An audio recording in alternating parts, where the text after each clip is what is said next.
H28G Lucullu is New Age's take on Delta Magnus. Now, before being repurposed from the Japanese Diaclone toy line into the Ultra Magnus we know and love today in Transformers, we had this pretty neat blue, black and red colour scheme. Now, I don't know if I necessarily prefer it to Ultra Magnus's red, white and blue, but it's a very slick look there, isn't it?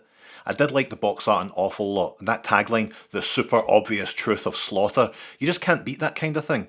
We get a ton of accessories, some extra hands, an ion cannon, a larger rifle, a sweet as hell sword, and a second faceplate, which we'll get into a second, calm down. The alt mode is extremely well realised, the proportions are just right, although the carrier arms at the top look a little bit insubstantial, but that is the price you pay for a transformation. You can open up the back and pull down the arms, you provide this little ramp, but I don't really have any New Age toys that fit the bill. The paint on the cab is great, it's nice and shiny. It connects around this tab on the carrier, so it's not going anywhere either. Not a massive fan of these dull grey missiles, but I'd be sure folks will complain if they strayed from the source material. You know what you're all like.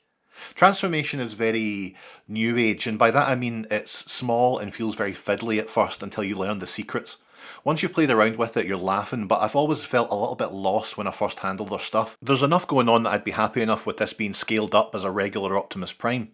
So there we have the inner robot, and doesn't that look great? Again, they've nailed the proportions. With that colour scheme, it's fantastic.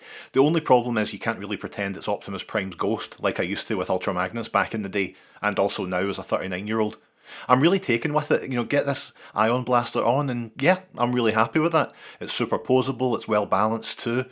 Inside the chest we've got that now obligatory matrix of leadership that it does look like it can be removed, but I'd absolutely lose it within seconds, so forget that. It's almost a shame to cover it up with armour, but that's exactly what we're going to see. In the modern Magnus territory here, with the carrier coming apart and providing armour rather than one big slab for the inner robot to cling to. Underneath the carrier we've got two big thigh guards and this, groin, skirt, I don't know what you'd call it. Still, it's easy enough to work with, even if you have to get the inner robot into this weird position first. Slide on his big boots, give him some thick thighs and slide on the groin guard. You're halfway there. Then you fold out the carrier arms, double those up, and you've got some Magnus arms, bud.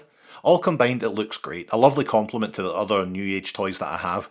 Of course, the armour makes him much taller and bulkier than his New Age legend-sized contemporaries, Galvatron and Straxus, but he remains really poseable and fun to play with. Holding his big blaster and sword, it really starts to look the business. Swapping out the faceplate essentially makes him Shattered Glass Ultra Magnus, so it's a winner in almost every respect. And you can still view the Matrix through his handy chest hole. You can swap out the hands really easily, but doing that means you're going to have to give up either the blaster or the sword, and no pointy finger or Pat Lee outstretched hand is going to be worth that. I really do like this release, folks. It's a little bit on the expensive side for the size, but that's why you ask your wife for it for Christmas, isn't it? Truly the reason for the season.